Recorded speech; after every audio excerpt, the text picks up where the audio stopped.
आप सभी को नमस्कार। और मैं प्रशांत द्विवेदी आप लोगों से एक नए टॉपिक पे बात करूंगा और उस टॉपिक का नाम है गिलहरी।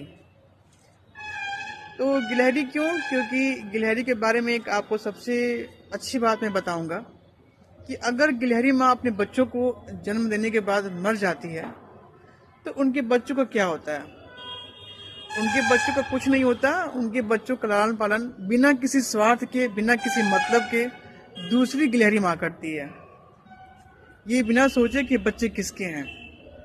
तो ये चीज़ें ये दिखाती हैं कि इंसानियत जो है जानवरों में कहीं ना कहीं बहुत ज़्यादा है, पर हम इंसानों में क्या है, ख़त्म होती जा रही है।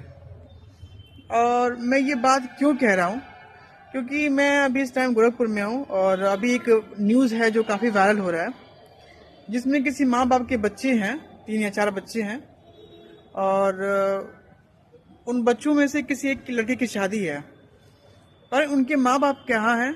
वृद्धाश्रम में हैं।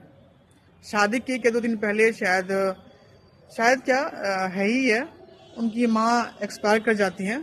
तो वृद्धाश्रम वाले उनके लड़कों से कांटेक्ट करते हैं कि आपकी माँ एक्सपायर कर गई हैं, हम आपकी माँ की बॉडी को आपके घर भेज रहे हैं। पर बच्चों का कहना है कि आप उनकी बॉडी को घर मत भेजिए। क्यों मत भेजिए? क्योंकि उनका ये कहना है कि अगर माँ की बॉडी घर पे आएगी, घर पे क्या है, शुभ का काम चल रहा है, विवाह का कार्यक्रम है, सब अशुभ हो जाएगा। आप सोचिए ये कहाँ कहाँ तक की बात कर दिया उन बच्चों ने। यहाँ पे इंसानियत एकदम खत्म है, मर गई है। और ऐसे बच्चों का ना रहना ही बेकार है। आजकल लोग क्या करते हैं, बेटा बेटा गे रहते हैं कि बेटा चाहिए हैं, और बेटों ने ही ये हाल कर दिया अपनी माँ का।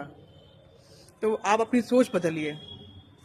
तो मैं ये कह रहा था कि बच्चों ने अपनी माँ की बॉडी को लेने से इनकार कर दिया और उन्होंने ये कहा कि आप 4 दिन बाद भिजवाना, तब उनका हम लोग दाह संस्कार करेंगे।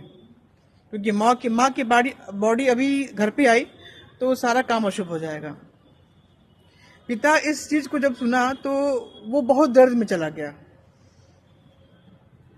तो कहने का मतलब यही है कि हमें अपनी सोच में, अपने तौर तरीकों में सुधार लाना होगा, क्योंकि आने वाला समय जो ये दिखा रहा है ना, तो बहुत बुरा होने वाला है। और हम अभी से नहीं चेतेंगे और अपनी आने वाली पीढ़ी को नहीं सुधारेंगे तो सबका हाल यही होना है। इन बच्चों ने तो 4 दिन बाद अपनी माँ की बॉडी को मांगा है ना, आने वाली जनरेशन में पता नहीं क्या होगा। तो ज़रूरी यही है कि हम अपनी सोच बदलें और बच्चों को सही दिशा दिखाएं।